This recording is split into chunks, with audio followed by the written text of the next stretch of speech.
নমস্কার, আপনারা দেখছেন পিবি নিউজ। আপনাদের সাথে আমি মন্দিরা। নজর রাখবো আজকের খবরের দিকে। বর্ধমান মেডিকেল কলেজ অ্যান্ড এই হাসপাতালে দুটো বর্ধমান, বীরভূম, ঝাড়গ্রাম এবং নবদ্বীপ, কালনা, কাটোয়া অঞ্চলে প্রতিদিন কয়েক হাজার মানুষ চিকিৎসার জন্য আসে এবং প্রতিদিন বিভিন্ন বিভাগে প্রচুর মানুষ চিকিৎসার জন্য ভর্তি হয়।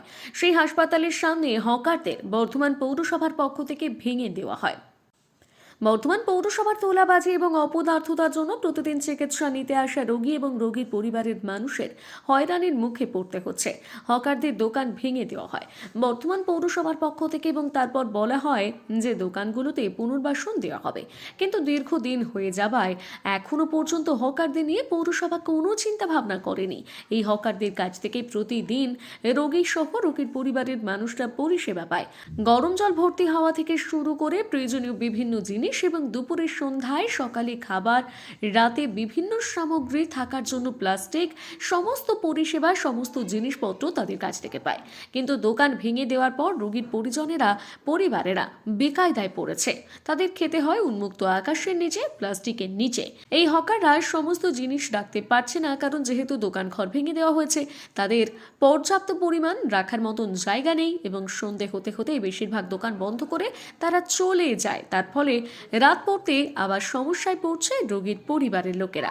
এই হকাররা বারবার করে জানিয়েছে, তারা বলেছে দরকার হলে আমরা কিছু টাকা দিতে চাই, আমাদের পুকুরের পাশ দিয়ে যে জায়গা আছে সেখানে দোকান ঘর করে দেওয়া হোক, তার বিনিময়ে আমরা মূল্য দিতে রাজি আছি এবং সেটি যদি দোতলা করে তাহলে পৌরসভারও আয় হবে, কারণ উপরে ঘর ভাড়া দিলে সেখান থেকে পৌরসভার আয় আসবে।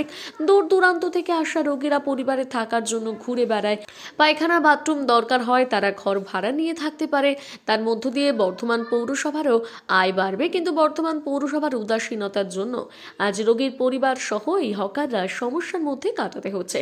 এবং আরও অভিযোগ, অঞ্চলের মানুষের ওই ওয়ার্ডের কাউন্সিলরের কোনো কথা কেউ শোনে না। পাশের ওয়ার্ডের থেকে তৃণমূলের নেতারা এসে এখানে দাদাগিরি করে, তাদের কথাতেই এই হসপিটালের সামনে সমস্ত কাজ হয়। বর্ধমান মেডিকেল কলেজ অ্যান্ড হাসপাতালের 4 নম্বর গেটে, যেখানে SICU শিশুদের ওয়ার্ড, MRI, এক্স-রে, সেই 4 নম্বর গেটের সামনে অটো টোটো দৌড়তে রোগীর পরিবারের লোকেরা অতিষ্ঠ।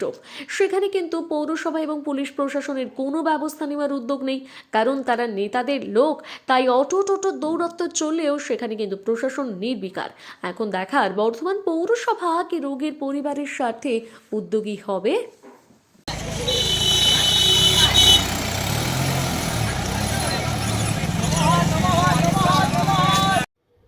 Bureau report, PB news. Dreamland nursing home, ঠিকানা ইন্দ্রপ্রস্থ, বাবুরবাগ, পূর্ব বর্ধমান। পিন নম্বর 713104। যোগাযোগের নম্বর 9775163111।